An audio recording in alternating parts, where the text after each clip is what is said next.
Alright, so good afternoon everyone.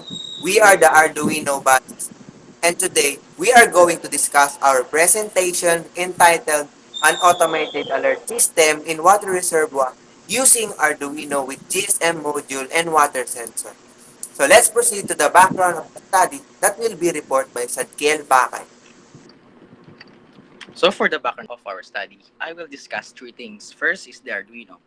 We are going to use Arduino as a programming system.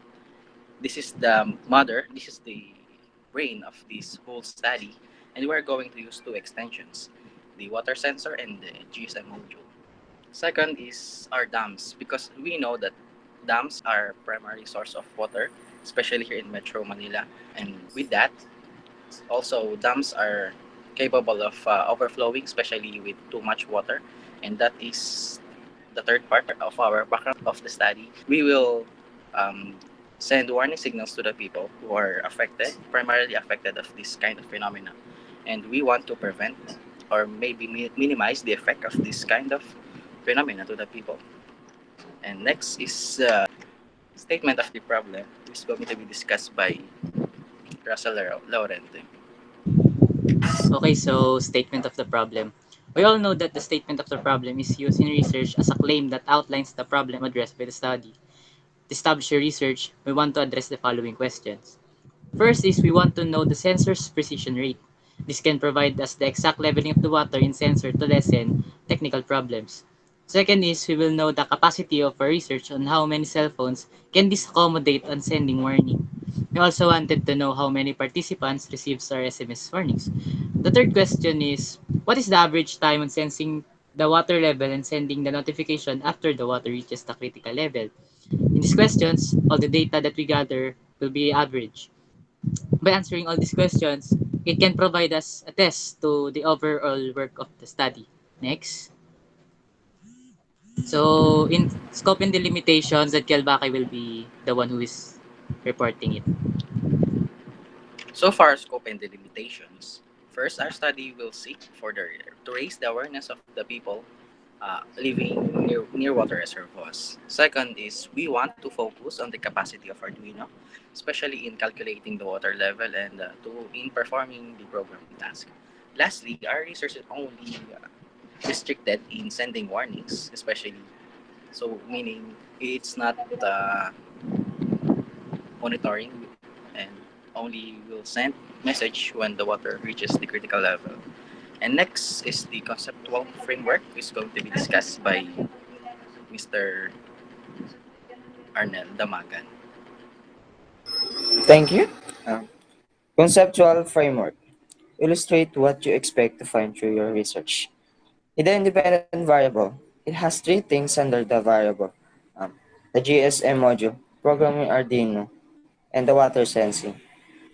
This independent variable can be controlled or it has direct effect on the dependent variable. Under the dependent variable is notification message.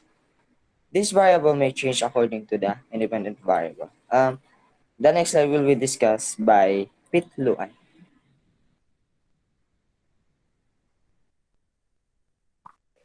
So the significance of the study, the findings of this study will benefit a lot of people in the community, especially the citizens living in the areas near dams. The results of this research will be applicable to the advantages of the following. Number one, to the local government unit or LGU. This study will really benefit them because our Arduino is for the government to use so that they can help the citizens in case of emergencies. Number two is for the citizens. It is the most beneficial to them because we started this study for the safety of the citizens near dams. This project gives them information about the exact water level of the dam and gives them advanced warning signals before the level of a calamity increases. Number three is for the future studies. We only not want to help the communities in the areas near dams, but we also want to help the future researchers. Studies are always evolving or updating, and time is always changing. So this study is going to be a really big advantage for them in the future. That's all. And next is the methodology.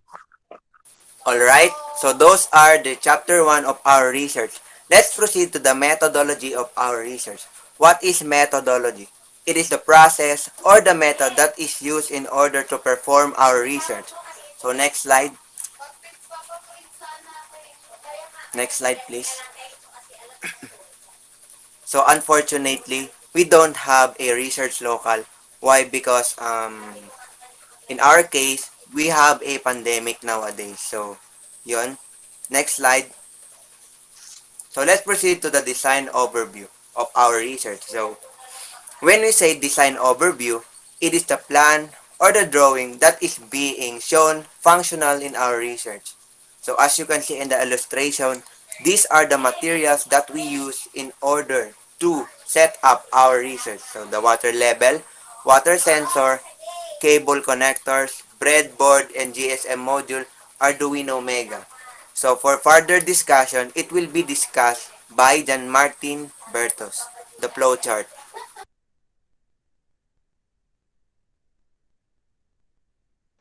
So, thank you, Cyril. So, this is the process of our system flow chart. So, our water sensor read two types of water level. First is below critical level, and second is the high or reaching the critical level of the water. When water sensor can be read below critical level, it will return to initial and will automatically begin to read again the level of water. However, when the water sensor detect the level of water reach the critical level, the Arduino process the data and send the warning to GSM, and because of that, the GSM will be send the warning signal. So next is data gathering will be discussed by Russell Carly. Okay, so data gathering method. We use these methods to help us gather important data that we can use in the research. Perform tests to assess the accuracy of the water sensor by evaluating how similar the sensor's measurement is in the real water measurement. Second is that we want to know how many cell phone numbers can be saved in the Arduino directory. We included participants in this section of research to specify how many we can accommodate. Third is the researcher will try 30 phone numbers to test the capacity of the product and how many participants can get the warning messages. Trying this method will help our research a lot. We can gather data by sending them the Google form to those who receive our SMS warning. Fourth is the researcher will calculate the water leveling sensing time and sending time as the final variable. We will calculate the average sensing time and sending time as the proof that our product is working at high performance. Next, data processing method will be discussed by Dave Deronilla. So this is our data processing method. So first, we want to know the precision rate by doing to test the level of water sensor accuracy. Second step is our three trials of flipping the sensor to the water. We will get the mean if it is accurate or not. Third, comparing the mean that comes out in comparing the manual of water level. Fourth, we want to get the total number of mobile numbers that receive notifications and how many of those get messages. Fifth, we want to know what is the time received and sensing time. Sensing time is when we reach the critical point of level and how fast to send messages to our warning bot. And lastly, we will measure the overall performance of our warning bot if it is effective or not. So next, the last reporter will be Cyril Sanwan. Alright, so lastly, the statistical treatment of data.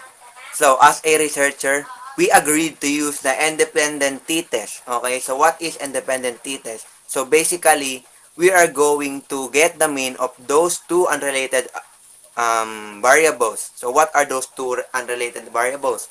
These are the Arduino of the other researcher comparing to our Arduino. Okay? In our case, we are using this formula in the illustration. Okay? As you can see. Okay?